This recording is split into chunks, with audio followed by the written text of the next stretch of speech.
And right now we're about to get into a conversation, and this conversation is from, a topic that we've all been seeing throughout this week, especially when it comes to the Absa City Business Festival, and it's all about the creative industry, basically the creative economy. But today we're going to be talking about the role of influencers in the creative economy.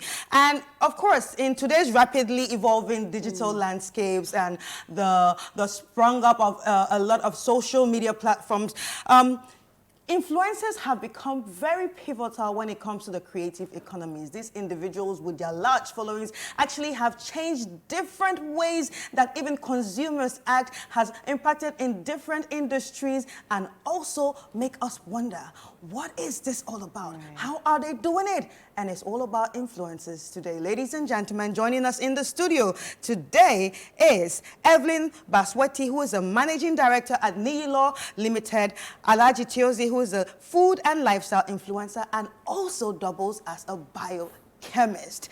Lady and gentlemen. You are welcome. Good morning and welcome to How are the you? Weekend. How's everything? Fine. Oh, awesome. Okay, Great. let's start with a question.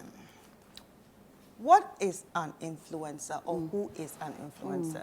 Let me start with you, since you deal with influencers, and later we'll be asking him who is an influencer. Yeah. So, what is influencer marketing? This is where brands and social media personalities get to meet to create something magical and also make the brands shine. It also where brands get to make noise about their products through a different lens, where they are not the ones speaking, but they are using someone who has built their platform, their trust, to get the audience that they are looking for. Right. So it also goes beyond just a simple shout out. There's more that goes into influencer marketing. So it's not just simple shout out. Okay, Yeah. right. So, Alaji, Oh, you an okay. influencer? So I know if my English teacher is watching this, he or she will be mad, but influencing basically means you influencing a product to come down. Basically, as she said, it's not about shout outs, it's about you telling an audience that you've built that this product is worth the use or worth the hype, so purchase it. So in other terms, being able to market a product for a brand. Right. So how has influencing marketing actually changed the landscape of marketing or advertising? Okay, so it's helped brands, number one, it's been able to help brands reach out to their target audience who in an ordinary setting, they wouldn't have them, yeah? It also has helped them build credibility through this influencers, where the influencers with the platforms, they've been able to get their numbers, build trust into their consumers. The brands now leverage on these numbers, leverage on these consumers to sell their product, to build their credibility. They've also been, it's also helped in just putting the focus of our creativity. So in a normal setting, an influencer would show the product in a different way, show its use in a different way, which a brand, if they come out and say, this is how I can use it, not anyone can buy into it, but because it's being used by someone else, that gives it a little bit. Now, Olaji, let me ask you, over the years or before we got into this whole social media and influencing business, we were having a trend where we do marketing basically on television, radio, and print media. Over the years, we've seen social media take up that space where brands would rather go to public figures, professionals, and whatnot to market or influence their brands for them. How do you think this has evolved? Oh, the evolving has been tremendous because, as you said, over the years, you don't have to go to a big person in order to influence a product. Now, the influencer being macro or anyone, you get the target audience that you want. So if you want to advertise product A, and then you know that product A is for this particular age, you know the type of influencer you are going in for, other than it being a celebrity who first we think they have the numbers, they can have the numbers, but then they don't have the target audience. So influencer marketing has really evolved, and then it's changed everything in terms of PR, marketing, and then branding. Right. Now, Evelyn, okay, still on the question, how do you think this has grown or affected our economic situations, social media influencing or influencing and the economy? So on a normal day, how social media it all started, it was a platform where we can be social. I meet you, I follow you, we become friends, you know? So it's evolved. Now it's where someone has built their following and it's become a business. Right. Yeah. That's where they make their daily bread. Their people, that's their lifestyle because of the kind of content they get to create. So this content that they create becomes what they sell. It becomes the value they sell to brands, and that's what they buy. And that's how they make their money. So it stopped being where we connect to where we do business. Yes. Right, but as you know, someone who runs an agency, right? And your job mostly is, you know, working with people like him. Does it matter to have a lot of numbers? Like he talked about, you know, being a nano influencer, a micro influencer. There's even macro and, you know, and more. Does it matter? Well, so we go back to what's your campaign objective at the end of the day? Because you need to have an objective in whatever you do. So is your campaign objective just brand awareness? Then the numbers matter, right? Because you need everyone to know about it. Yeah. So anyone who has the numbers can give you that. Yeah. So numbers matter in that perspective. But when it comes to where you promote a brand and do what we call, you need a sale out of it, where you give, it's called affiliate marketing, where influencers are given promotion codes and links. When it comes to this, you need people who can give you the ROI. By that, I mean people who can convert from those being, into sales. yes, those numbers and that conversation into a sale. So that means not everyone who has numbers can give you that. There are specific people who have harnessed their skill of getting conversions in whatever campaigns they run for a brand. So you look for someone who has very good engaging content, and at the end of the day, when you look through their comments, someone is asking, where can I get it? Yeah, that means that person can close Not a just sale nice. for you. Yeah. Yes. So that's, yes, numbers matter, but you need to have an objective for your campaign. Of course.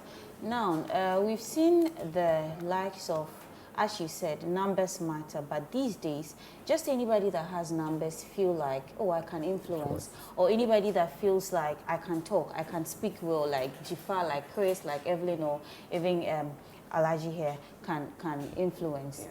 How do we go about selecting people to be representatives of our brands? Because you are selling for me. How do we go about doing these things? So, first thing, my brand has to align with your brand. So what are your values as an individual, and what content are you producing on your page? So first is I look at brand fit. Is your brand aligning with my brand in terms of values and what the content you put out there? Yeah. So now aesthetics. Yeah. So first, if the values match, that's a tick. Then the content you put out there, is it up to the standard that I can pay for? So that's affiliate. That's where aesthetics come in, and then I go to your numbers now. So if I'm looking for an objective, a campaign objective, for me it's brand awareness, then I will look at the numbers. If I'm looking for engagement, then I'll go for someone who can give me engagement. So that's where numbers and engagement come in. And then, are you relevant to your audience? Are you relevant to my brand? Relevance here is where if you post something on your page, are you getting your audience to engage with it on your own before even a brand is brought into that perspective? If yes, then you're very relevant to the people who follow, or even relevant to whatever is happening in the industry at the moment. And then the other thing is your voice. Are you able to influence? Because keyword here is influence, so you need to influence. So you have to have a bit of marketing skills in you. Yes. So you can't just wake up one morning and say, because I have numbers, I can work for a brand. No, it goes beyond that. We look at much more than that. Yeah. Very well said. Alaji, let me come to you now. You as an influencer, with all of these that Evelyn has said, how do you decide, or how do you select brands you want to influence for? Because I am very active on most social media platforms, especially Snapchat, which has become the hub of advertisement now. Everybody at all feels like, oh, I have the numbers, I have 30K views in 2 hours and all of that, so I can influence. How do you as an influencer select the brands you want to be aligned with? Is it just about the money for you, or the numbers? No, you as an influencer represent your own brand, and then your own brand should align with the brand you are working with. So if there's nothing in particular there, then you don't have to. I personally wouldn't. I'm a food and lifestyle influencer. Yes. You like food. He makes you eat. He makes you go and look for that restaurant and eat. He makes you cook. He even makes you buy pots. So if maybe a sneaker shop want to work with me, I wouldn't. My influencing gig always, I like it being 1 month, 2 months, 3 months. You don't want one touch thing. 1 month, like a long term something.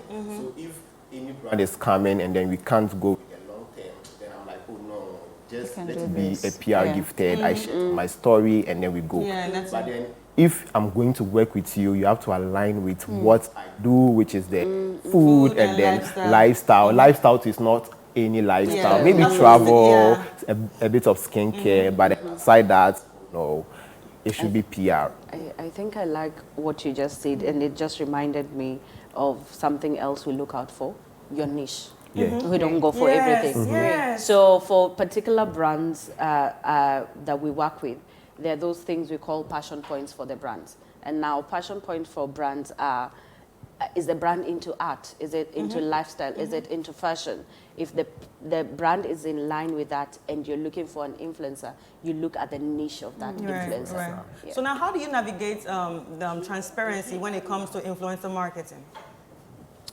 Because I feel like the brands also need to be transparent and the influencers also need to be transparent. You understand? So how do you navigate that? That okay, the influencer is posting it right. He's not lying. He's not deceiving people.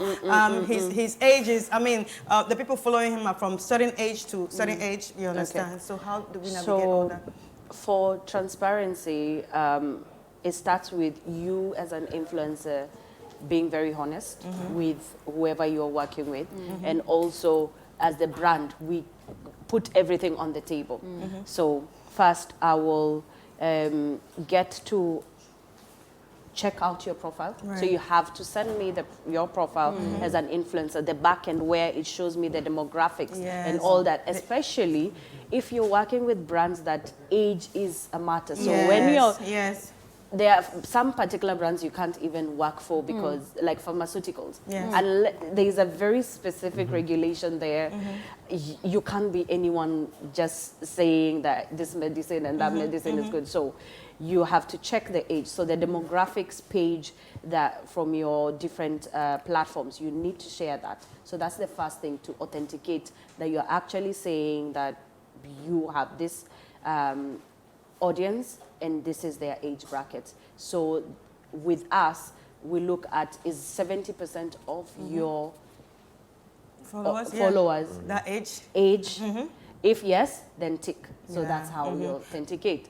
The second thing we look at is if you're saying you're 21 and above and for alcoholic brands, produce your Ghana card. Yeah. Simple. So there are simple things that we use to authenticate your numbers as well as what you're telling us. Right. And from a brand perspective, what we do as well is we have contracts with scope of work where we detail these are the number of posts that we need you to do, real stories, the frequency. We call out if you have to attend events, how many, and then the scope of. So it's very clear for us that this is what we are going to work with and pay for when it's. Yeah. Funny nice. enough, I didn't know how important, age was until I did one work and they had to check the age. And I said, okay, now, personal story.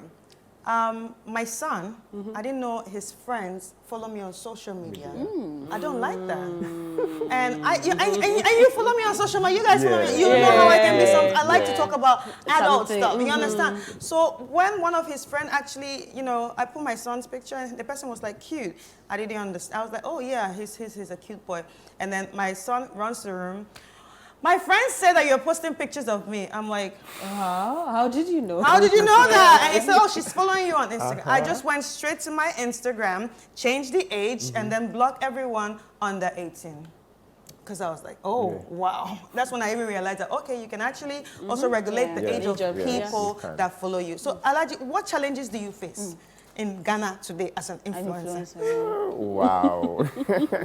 There are a lot of challenges influencers face in Ghana. Because one, let's say our work, at the end of the day, our work doesn't meet the end, the end something, Yes, right? Yeah. So if you are watching influencers outside, maybe influencers are advertising for, some brands are like global, and then we advertise Africa and then everywhere. But then the kind of rates they give to Africans is different from the rates they give outside. That one there is honest. And then aside the rates too, I think we are the challenges ourselves. When I go into rooms, I tell people that if Ghanaian youths are able to utilize social media, because social media will be the next big thing in the coming years. It is actually. So if Ghanaian youths are able to utilize social media, everybody would be okay. Let's just put it that way. So we as individuals, our own challenges, because sometimes forget about the numbers you have. Aside you being an influencer and influencing things, forget about the numbers. You can post and then your friends will see it and they will not even engage. Nobody likes it. Yes, it's natural. It's also a challenge. Aside it being natural, it's also a challenge. And sometimes too, you just put something and then it starts flying and then you're like, oh, why But it's also part of it. But the most challenge is, at the end of the day, we don't meet the specific rates that we deserve. Yeah. Now, Alaji, let me put you on the spot on this one. The FDA this week was taken to court, and the court ruled that there's been a ban on public figures, influencers, media personalities. The list is quite a tall list. No, I think it's mostly the public figures, yeah? No, it's actually a tall list. So we had a conversation about that on Breakfast Daily on Thursday, and then we actually looked at it. It's quite a tall list. It involves chiefs. Any well-known or respectable person in society cannot advertise on alcohol. You as an influencer, children are looking up to you, other people in your community are looking up. How do you feel about this? Okay, so honestly, I feel okay with it, but then the age bracket counts. Yeah. For me, my following, I'm not 30. When I check, my followings are always between 25 to 30 That's a good and thing. above. Yeah. So for an alcoholic brand, I'm okay to advertise. I don't know why we feel like it's bad, but people do drink.